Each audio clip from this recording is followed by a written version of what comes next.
Welcome everyone. Today we have a special father-daughter duo joining us just in time for the holiday season. We have Garth Hassel with Global View Capital Advisors in Idaho Falls, Idaho. He's a father, he's a planner, and self-proclaimed future non-burden to his kids.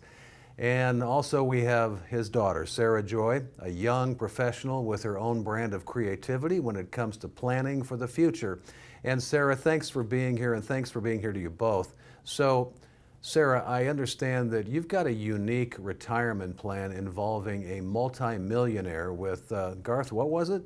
Well, one foot in the grave and the other on a banana peel. Listen, I'm just thinking creatively. Marry rich, bypass caregiving, and straight to early retirement. But really, Dad, you know I'm kidding. Mostly. Mostly? Well, let's just say that if that plan doesn't pan out, have you both talked about what caregiving could look like in reality? And no sugarcoating here. We have. I joke around, but the truth is by the time you and Mom need help, I'll probably have a family, a career, and it won't be easy to juggle all that. So Garth, how do you feel about that? I mean, Sarah paints a very real picture of the sacrifices caregiving can require. Well, it's true. And as creative as her plan is, I don't want her to be torn between family and career or to have to put her life on hold.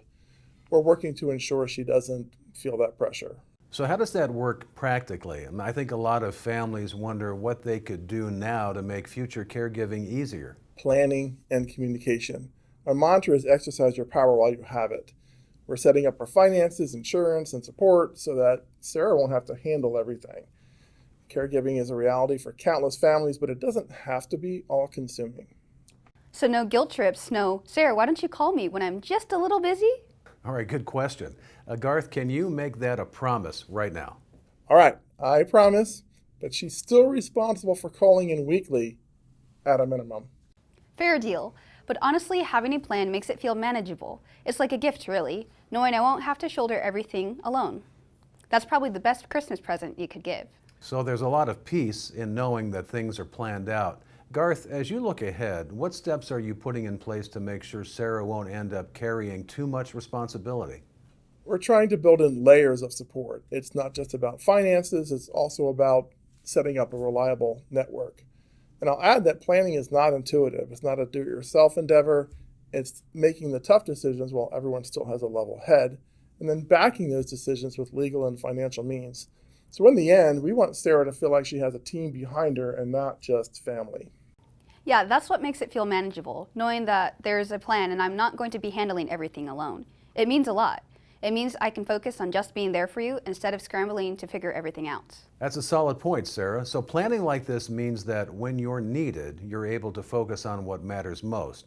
It takes the edge off the worry. Exactly. We want her to be able to step in when it's right without feeling like her life has to stop. It's about giving her and the whole family a sense of stability. And it feels like you're setting things up in a way that respects everyone's life. I get to be involved, but in a way that makes sense and doesn't take over everything. I get to give my love and keep my life. I think that's the best thing you could do for us. Well, it sounds like you put a lot of thought into this. It's a great example of how planning well can actually bring a family together, especially during the holidays. Thank you both for sharing this with us. Now that's something worth celebrating.